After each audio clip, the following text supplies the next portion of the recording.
18-র আগে বিয়ে নয়, আমরা করব পৃথিবীটা জয়। এই যুগোপযোগী প্রতিপাদ্যকে সামনে রেখে দিনাজপুরের বীরগঞ্জ উপজেলার ৮ নম্বর ভোগনগর ইউনিয়নকে আনুষ্ঠানিকভাবে বাল্য বিবাহ ও শিশু শ্রম মুক্ত ঘোষণা করা হয়েছে। রবিবার দুপুর 12টায় উপজেলা মহিলা বিষয়ক কর্মকর্তা কার্যালয় ও ওয়ার্ল্ড ভিশন বাংলাদেশের বীরগঞ্জ এরিয়া ডেভেলপমেন্ট প্রোগ্রামের যৌথ সহযোগিতায় ভোগনগর ইউনিয়ন পরিষদ প্রাঙ্গণে এই ঘোষণা উপলক্ষে এক বিশেষ আলোচনা সভার আয়োজন করা হয়। ভোগনগর ইউনিয়ন পরিষদের চেয়ারম্যান মোহাম্মদ রাজিউর রহমান রাজুর সভাপতিত্বে অনুষ্ঠিত এই আয়োজনে প্রধান অতিথি হিসেবে উপস্থিত ছিলেন উপজেলা মহিলা বিষয়ক কর্মকর্তা নিবেদিতা দাস। প্রধান অতিথির বক্তব্যে তিনি বলেন, একটি বাল্য বিবাহ ও শিশু শ্রম মুক্ত সমাজ গড়ে তোলা শুধু সরকারের একার নয়, বরং এটি আমাদের সবার সামাজিক ও নৈতিক দায়িত্ব।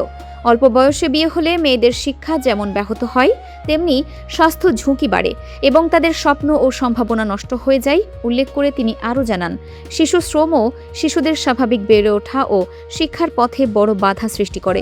তাই প্রতিটি পরিবারকে সচেতন হয়ে কোনো অবস্থাতেই 18 বছরের আগে মেয়েদের বিয়ে না দেওয়ার উদাত্ত আহ্বান জানান তিনি।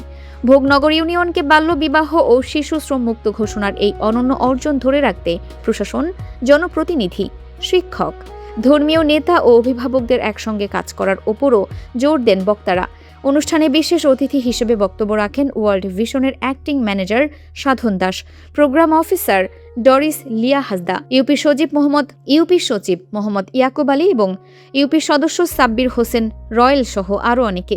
এই সময় কাজী, পুরোহিত, শিক্ষক, শিশু ফোরামের সদস্যসহ ইউনিয়নের বিভিন্ন শ্রেণী পেশার মানুষ ও স্থানীয় গণ্যমান্য ব্যক্তিবর্গ উপস্থিত থেকে সম্মিলিত প্রচেষ্টায় এমন একটি সমাজ গড়ার শপথ নেন, যেখানে প্রতিটি শিশু নিরাপদ পরিবেশে বেড়ে উঠবে এবং তার স্বপ্ন পূরণের সমান সুযোগ পাবে।